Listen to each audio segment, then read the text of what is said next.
Durante unos pocos días de diciembre, un acontecimiento en el mercado chino de la plata captó la atención de analistas y operadores atentos. A simple vista, podía parecer un episodio más de volatilidad financiera localizado en una economía concreta. Sin embargo, al observarlo con mayor detenimiento, queda claro que no se trata de una simple historia de especulación pasajera. Es una señal que revela tensiones estructurales en el mercado global de la plata, tensiones que se han ido acumulando durante años y que ahora empiezan a manifestarse de forma visible.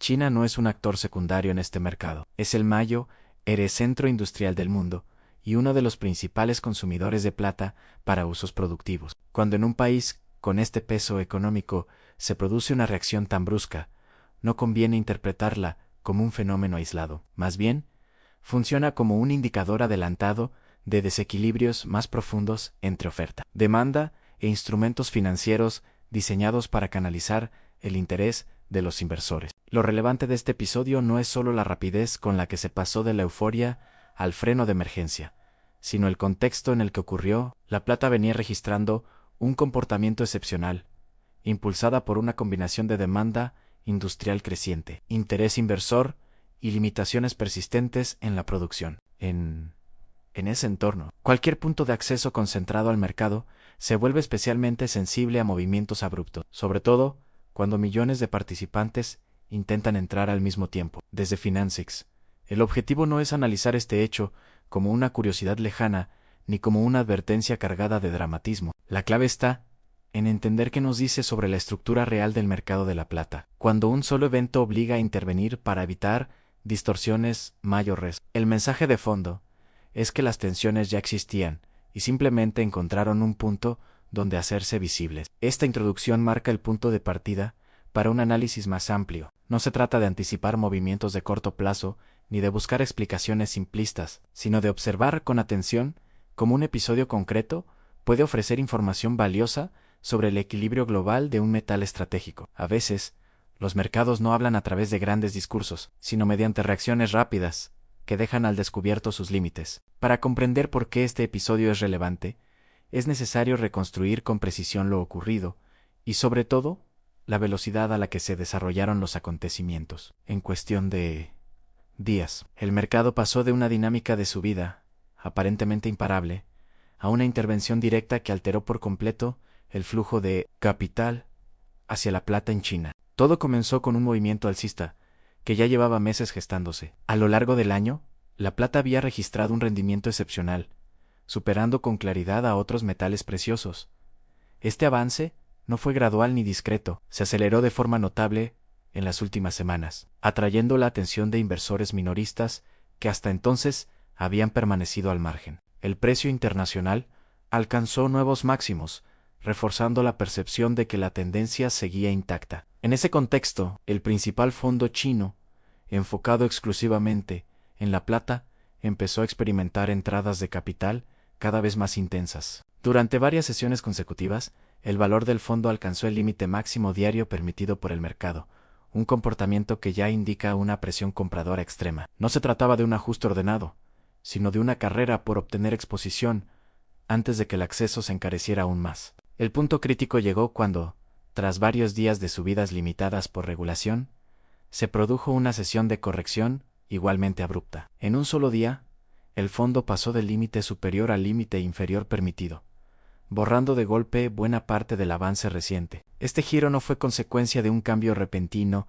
en los fundamentos de la plata, sino del reconocimiento de que el vehículo financiero se había alejado peligrosamente del valor de los activos que representaba. Ante esta situación, la gestora del fondo actuó con rapidez. Primero impuso restricciones severas a las nuevas suscripciones, reduciendo drásticamente la cantidad de capital que podía entrar. Al comprobar que esta medida no era suficiente para enfriar la demanda, dio un paso más y cerró completamente el acceso a nuevos inversores en determinadas clases del fondo. En cuestión de días, lo que había sido una puerta abierta a la euforia se convirtió en un canal bloqueado. Esta cronología deja una lección clara.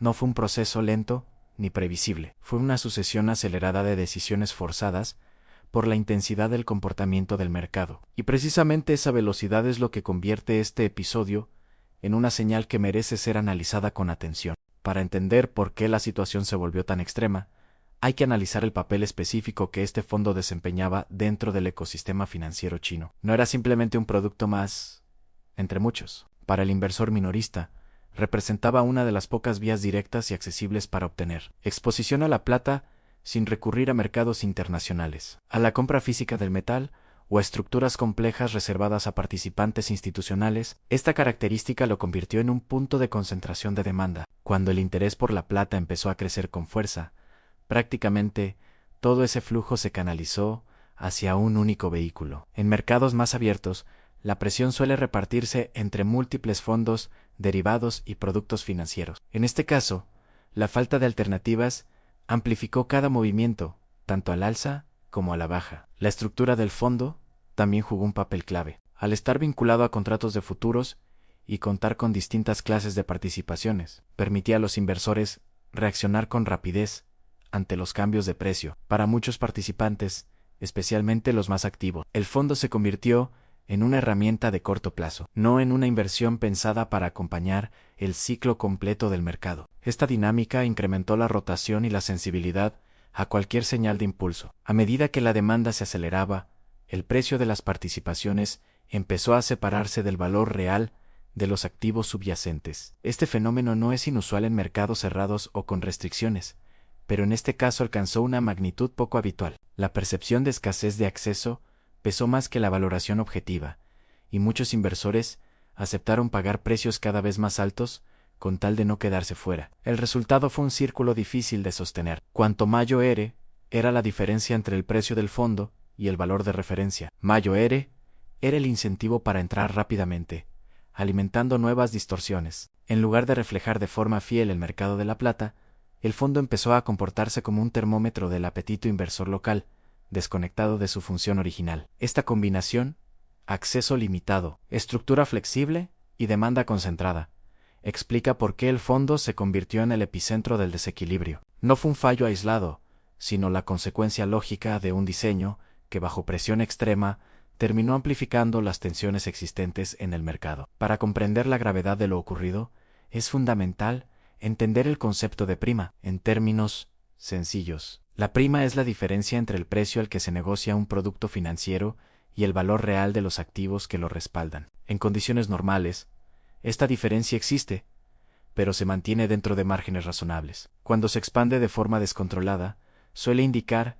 que algo en el mercado ha dejado de funcionar correctamente. En este caso, las primas asociadas al fondo de plata alcanzaron niveles extraordinarios. Los inversores estaban pagando muy por encima del valor del metal, al que en teoría estaban accediendo. Este fenómeno no se explica únicamente por un exceso de entusiasmo. Refleja una fricción más profunda entre el deseo de exposición financiera y la dificultad para obtenerla por otras vías. El problema central no era la plata en sí, sino el acceso. Para el inversor minorista chino, las opciones para invertir directamente en plata son limitadas y, en muchos casos, complejas. Cuando un único instrumento concentra la mayor parte de la demanda, ese instrumento deja de ser un simple reflejo del mercado y pasa a convertirse en un recurso escaso. En ese punto, el precio ya no responde solo al valor del activo subyacente, sino a la urgencia de participar. Las primas extremas envían una señal clara: hay más demanda de exposición que oferta de canales eficientes para satisfacerla. Esto suele ocurrir cuando los mercados financieros no están plenamente conectados con el mercado físico,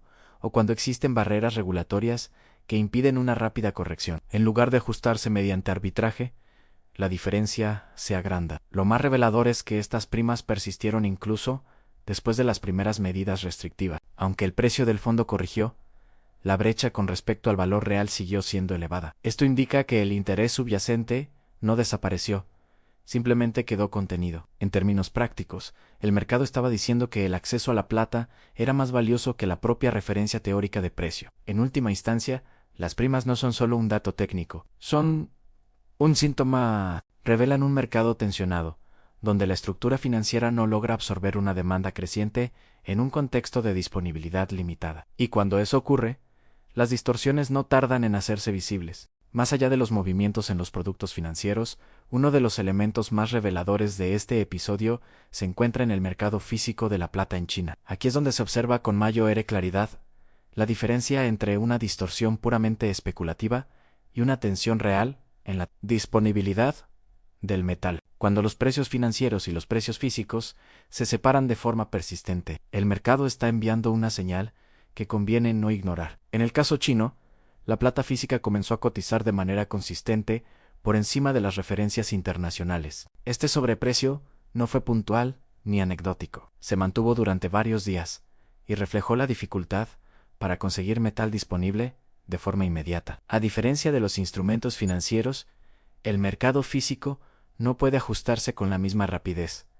No basta con comprar y vender contratos. Se requiere inventario real, logística y capacidad de entrega. Esta diferencia es clave. En los mercados especulativos, las primas suelen desaparecer cuando el precio corrige o cuando se reduce el interés inversor. Sin embargo, en el mercado físico chino, la demanda continúa ejerciendo presión incluso después de que se frenara el acceso a los fondos financieros. Eso indica que no todos los compradores estaban buscando una ganancia rápida. Muchos necesitaban el metal para usos concretos, o como reserva tangible de valor. Otro factor relevante es la estructura de importaciones. China depende en gran medida del suministro externo para cubrir su consumo de plata. Cuando el flujo internacional se vuelve más ajustado, o cuando la demanda interna crece con rapidez, los precios locales reaccionan antes que los globales. El resultado es una brecha que no responde a expectativas, sino a disponibilidad efectiva. Esta situación pone de manifiesto una realidad incómoda.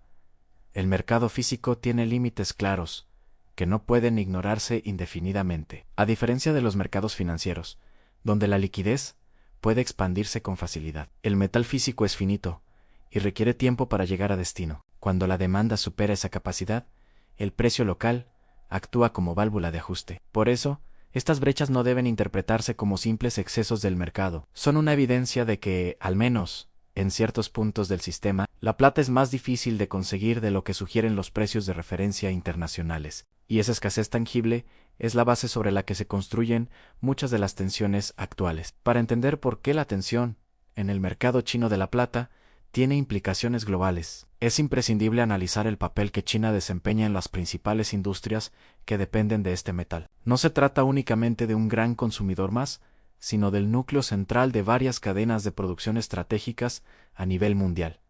El ejemplo más evidente es la energía solar. China concentra la mayor parte de la capacidad global de fabricación de paneles fotovoltaicos. Esta industria utiliza plata en forma de pastas conductoras, un componente esencial para la eficiencia y durabilidad de las células solares. Aunque en los últimos años se ha trabajado en reducir la cantidad de plata por panel, el metal sigue siendo difícil de sustituir sin comprometer el rendimiento. En otras palabras, la transición energética global depende, en buena medida, de un suministro estable de plata que pasa por fábricas chinas. La electrónica es otro pilar fundamental, desde smartphones y ordenadores hasta sistemas industriales y centros de datos. La plata es valorada por su conductividad eléctrica y fiabilidad. China no solo ensambla estos productos, sino que fabrica una parte significativa de los componentes intermedios que utilizan empresas de todo el mundo. Cualquier restricción en el acceso a la plata afecta directamente a los costes y a la capacidad de producción de este sector. A esto se suma la manufactura avanzada, que incluye vehículos eléctricos, equipamiento médico y tecnologías vinculadas a la automatización y la inteligencia artificial. Muchos de estos productos requieren cantidades pequeñas de plata por unidad, pero el volumen total es enorme debido a la escala de producción. El resultado es una demanda constante y difícil de reducir en el corto plazo. Lo relevante es que esta demanda industrial no responde al precio de la misma manera que la demanda financiera. Las fábricas no pueden dejar de producir de un día para otro porque el metal se encarezca. En muchos casos, el coste de la plata representa una fracción pequeña del valor final del producto, lo que reduce el incentivo para sustituirla rápidamente. Por eso,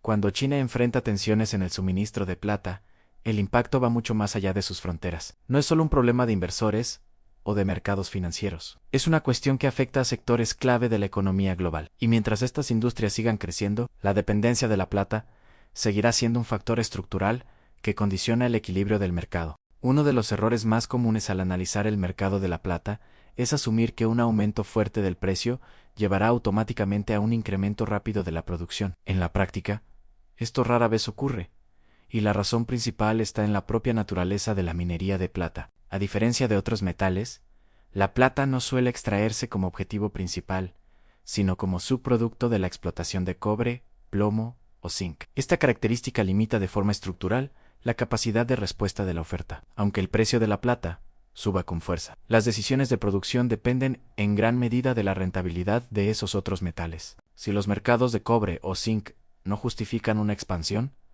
la producción de plata se mantiene prácticamente igual, independientemente de su cotización. Esto introduce una rigidez que no puede corregirse en el corto plazo. A esto se suma el largo ciclo de desarrollo de nuevos proyectos mineros. Desde la exploración inicial hasta la puesta en marcha de una mina pueden pasar muchos años. Incluso en escenarios de precios elevados, los obstáculos regulatorios, medioambientales y financieros retrasan cualquier aumento significativo de la oferta. La plata no puede aparecer de forma inmediata para equilibrar un exceso de demanda. El reciclaje, a menudo citado como solución, tampoco ofrece una respuesta rápida. Aunque existe recuperación de plata a partir de productos electrónicos y residuos industriales, el proceso es costoso y técnicamente complejo. Además, la cantidad recuperable es limitada en comparación con la demanda total, especialmente cuando el consumo industrial sigue creciendo. Este contexto explica por qué la producción global de plata ha mostrado un comportamiento plano o incluso descendente en los últimos años,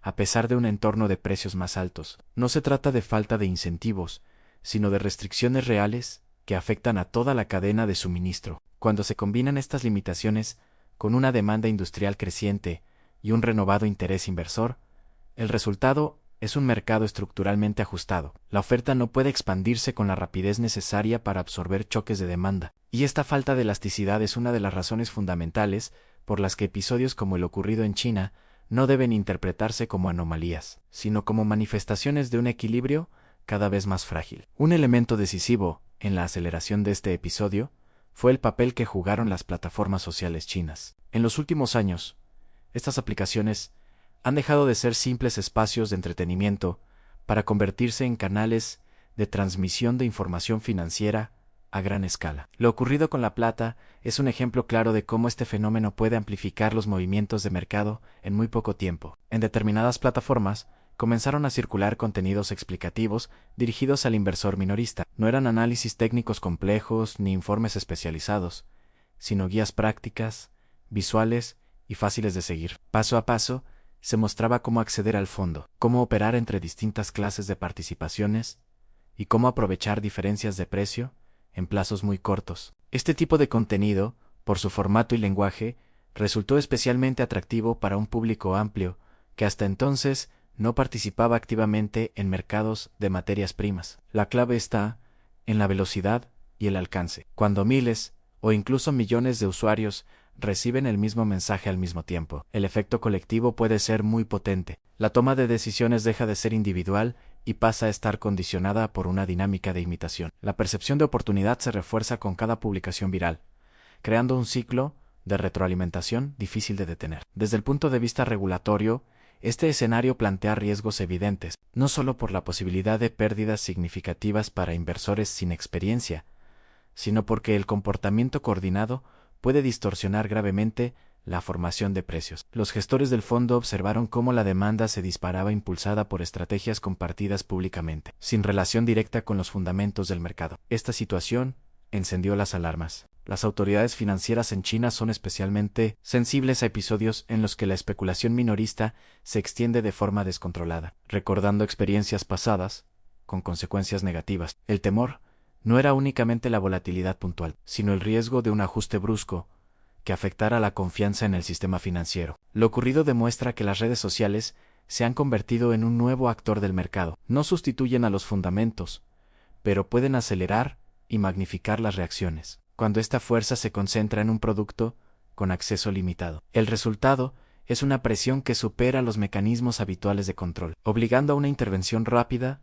para contener el daño potencial. La respuesta de las autoridades chinas, al cerrar temporalmente el acceso al fondo de plata, no fue un acto arbitrario ni un castigo hacia los inversores minoristas. Su objetivo principal era limitar los riesgos inmediatos asociados a un fenómeno que estaba fuera de control, en lugar de modificar las fuerzas fundamentales que impulsaban la demanda de plata. Al imponer restricciones y suspender nuevas suscripciones, las autoridades buscaban frenar la escalada de primas y evitar pérdidas masivas que pudieran socavar la confianza en los mercados financieros. La preocupación central no era que la plata fuera demasiado cara per se, sino que un vehículo financiero específico se había desconectado completamente del valor real del metal subyacente, generando distorsiones que podían desencadenar un colapso abrupto. En otras palabras, se trataba de contener el efecto amplificador de la especulación social y proteger a los inversores más vulnerables de consecuencias devastadoras. Sin embargo, esta medida tiene limitaciones claras. No aumenta la producción de plata, ni reduce la demanda industrial o minorista a largo plazo. Simplemente bloquea un canal de acceso concreto, canalizando temporalmente la presión financiera hacia otros instrumentos o mercados. La tensión subyacente en el mercado permanece intacta, porque los factores estructurales como la escasez física de plata, la dependencia industrial de China y el interés creciente de los inversores no se ven alterados por regulaciones temporales. El cierre del fondo es comparable a apagar un fuego con agua en la superficie, mientras las brasas siguen encendidas debajo. La medida evita un estallido inmediato, pero no resuelve el desequilibrio entre oferta y demanda. El metal físico sigue siendo limitado. La industria sigue necesitando plata para producir paneles solares, electrónica y otros bienes esenciales, y los inversores continúan buscando formas de acceder al activo. Este enfoque demuestra que las autoridades priorizan la estabilidad del sistema financiero sobre la corrección de desequilibrios estructurales. La intervención funciona como un freno de emergencia, permitiendo ganar tiempo y evitar consecuencias inmediatas graves. Pero la presión del mercado seguirá manifestándose de una u otra forma mientras persistan los factores fundamentales. Comprender esta distinción es clave para interpretar correctamente la dinámica actual y no confundir una medida regulatoria, temporal, con una solución definitiva al problema de fondo. Uno de los puntos más importantes para interpretar correctamente lo ocurrido es distinguir entre una subida de precios sostenida por fundamentos reales y una distorsión generada por vehículos financieros mal diseñados o sometidos a una presión excesiva. Aunque ambos fenómenos pueden manifestarse como aumentos rápidos de precio, sus causas y consecuencias son profundamente diferentes. Cuando una materia prima sube impulsada por fundamentos, el movimiento responde a factores estructurales. En el caso de la plata, estos incluyen una demanda industrial creciente, dificultades persistentes para ampliar la oferta, costes de producción más elevados, y un contexto macroeconómico que favorece el interés por activos reales. Este tipo de subida suele ser irregular, con correcciones intermedias, pero mantiene una coherencia con la evolución del mercado físico y con el comportamiento de los consumidores finales del metal. Las distorsiones financieras, en cambio, nacen cuando el instrumento utilizado para invertir deja de reflejar fielmente el activo subyacente. Esto ocurre cuando la demanda se concentra en un único vehículo, cuando existen restricciones de acceso o cuando el diseño del producto permite una entrada masiva sin mecanismos eficaces de absorción. En estas situaciones, el precio del instrumento sube no porque el activo sea más escaso, sino porque el acceso a ese instrumento se convierte en el bien limitado. El episodio chino encaja claramente en esta segunda categoría. La volatilidad extrema del fondo no fue una señal de que la plata hubiera perdido valor de un día para otro, sino de que el canal financiero estaba mal equilibrado para soportar la presión recibida. El metal físico no experimentó un colapso equivalente, y la demanda industrial no se desvaneció. Lo que falló fue la capacidad del vehículo financiero para representar de forma estable ese interés. Confundir ambos fenómenos lleva a conclusiones erróneas. Una distorsión financiera puede corregirse rápidamente